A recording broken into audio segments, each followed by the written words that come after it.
Do you want to kill your friends and get away with it? Have you always wanted to experiment with mind-altering drugs? Do you need free counseling from random strangers over the internet? If so, Space Station 13 is the game for you. If your life isn't lonely and hellish enough, you can come home from a hard shift in the daytime to a harder shift at night. And the best part is, you won't get paid. Your main mission? To do your job, and if you do it well, you won't be murdered or permabrigged by the increasingly angrier goons from the security department. There are many jobs to choose from, and you can spend hours of your life learning their many intricacies. Space Station 13 is a niche game that requires a superpowered computer to run, with graphics so complex and mind-bendingly accurate that it might as well be real life.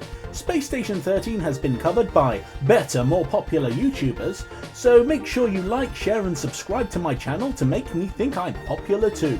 Don't forget to leave me a comment telling me I'm ugly and going prematurely bald in real life. You are ugly and going prematurely bald. Space Station 13 is one of the best character generators ever created. Whilst other inferior online RPGs may do a decent job of replicating the human form, Space Station 13 has perfected it, allowing me to be the ugly, balding git I truly am. Pick from millions of different character visual combinations to be your true self online. Are you tired of your boring, mundane real-life job? On Space Station 13 you can be anything you like. I have been everything from a janitor mopping up blood, sick and pee to a counsellor helping people through their most personal struggles online. If you're an egotistical monster who just wants to control the lives of the prattling insects below you, you can even be the captain. But it won't stop you from being subjugated by an evil chaplain's meat cult.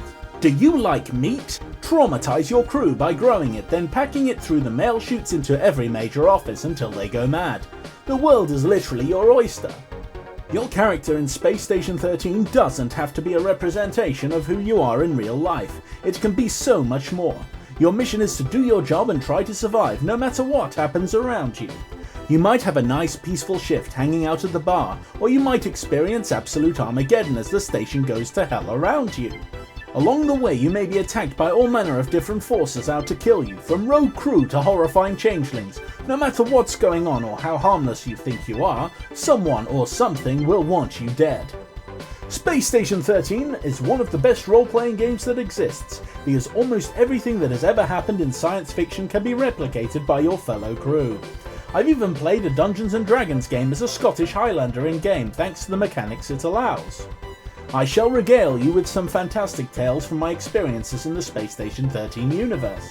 In my first story I played as a lawyer called Guinevere Bankruptcy working against my rival Loophole. Whilst trying to represent the legal department, I found their detective had murdered a man in cold blood and tried to warn Lou. I went on the run, dyeing my hair and changing my clothes to try and escape, but the detective was too smart and murdered me and my only friend, the head of personnel. He was also French and a lizard, which made the experience much more terrifying. Space Station 13 allows some character traits that allow you to make the game even more interesting from a role-playing perspective. I played around as a pilot and decided not to work for Nanotrace and electing to play as someone from a rival corporation. I finally crash-landed in the space diner and met up with some crew who defected, and as the round drew to a close, we decided to embark on a new exciting adventure together. In another beautiful round I got to be the head of personnel, and because a staff assistant wished to become the chief engineer, I made them fight the actual chief engineer for the job. It was a beautiful moment and I absolutely loved every minute of it. In another brilliant round I played as the clown and stole a cargo technician's ID. I used it to waste the station's entire budget on golden thrones and office supplies. The crew was so annoyed at me they bundled me into a crate, welded it shut and shipped me off station. Another cool feature of the game is that you can also go off station in fantastic telescience adventures. I spent one crazy round dealing with absolute insanity trying to figure out what had happened on another space station, constantly being screwed with by some supernatural force. It was immensely unsettling and totally brilliant. For something so 2D that your characters don't even have a walk animation, Space Station 13 brings you an experience so immersive you may well abandon your social life for it. My favourite station is Goon Station, so if you hate my videos, come and kill me online. Space Station 13, the advanced tomato growing simulator from XADV1. Download Beyond today and join the Nanotrace Corporation. I rate it a solid 9.5 out of 10.